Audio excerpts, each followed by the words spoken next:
Hey there, Husky Pups. I hope everybody is doing well. Last we left off in our read aloud of James and the Giant Peach, he had run off from Aunt Spiker and Aunt Sponge, and he was crying in the bushes. He was all alone because they would not take him to the beach. They would not take him anywhere, and he was stuck atop that nasty hill doing all their work and waiting on them hand and foot. Poor James. He really just wanted a friend, someone to talk to. Let's see what happens in Chapter 3. It was at this point that the first thing of all, the rather peculiar thing that led to so many other more peculiar things, happened to him.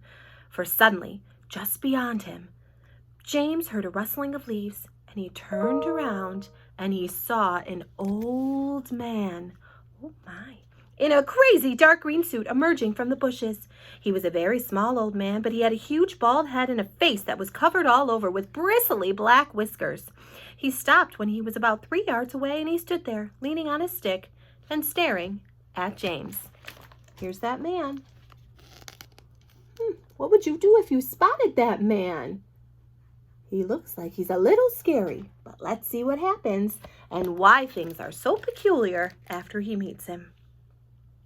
When he spoke, his voice was very slow and creaky. "Come closer to me, my little boy," he said, beckoning to James with a finger. "Come right up, close to me, and I will show you something wonderful." James was too frightened to move. The old man hobbled a step or two nearer, and then he put a hand into the pocket of his jacket and took out a small white paper bag.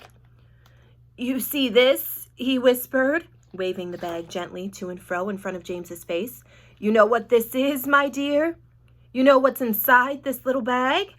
Then he came nearer still, leaning forward and pushing his face so close to James that James could feel breath blowing on his cheeks. The breath smelled musty and stale and slightly mildewed, like air in an old cellar. "Take a look, my dear James," he said, opening the bag and tilting it toward James. Inside it, James could see a mass of tiny green things that looked like little stones or crystals, each one about the size of a grain of rice. They were extraordinarily beautiful, and there was a strange brightness about them, a sort of luminous quality that made them glow and sparkle in the most wonderful way. "Listen to them," the old man whispered. "Listen to them move." James stared into the bag, and sure enough, there was a faint rustling sound coming from inside it. And then he noticed that all the thousands of little green things were slowly, very slowly, stirring about and moving over each other as though they were alive. "There's more power and magic in those things in there than in the rest of the world put together," the old man said softly. But where are they?" James murmured, finding his voice at last. Where do they come from?" "Aha!" the old man whispered. "You'd never guess that." He was crouching a little now and pushing his face still closer and closer to James until the tip of his long nose was actually touching the skin on James's forehead. Then suddenly he jumped back and began waving his stick madly in the air.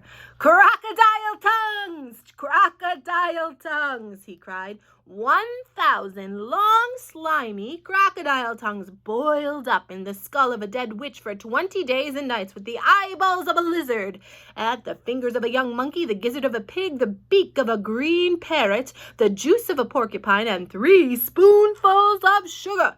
Stew for another week, and then let the moon do the rest. All at once he pushed the white paper bag into James's hand, and he said, "Here, you take it. It's yours." Oh, my friends, that is quite the exciting adventure that James is beginning. It's very peculiar, yes, indeed. But what do you think is inside that paper bag? Yes, we know there's these little itsy-bitsy things no bigger than the size of a grain of rice that are bouncing around inside that bag. But what do you think they are going to do for our friend James? Make a prediction, Husky Pups, and we'll pick up where we left off with Chapter 4. See you later.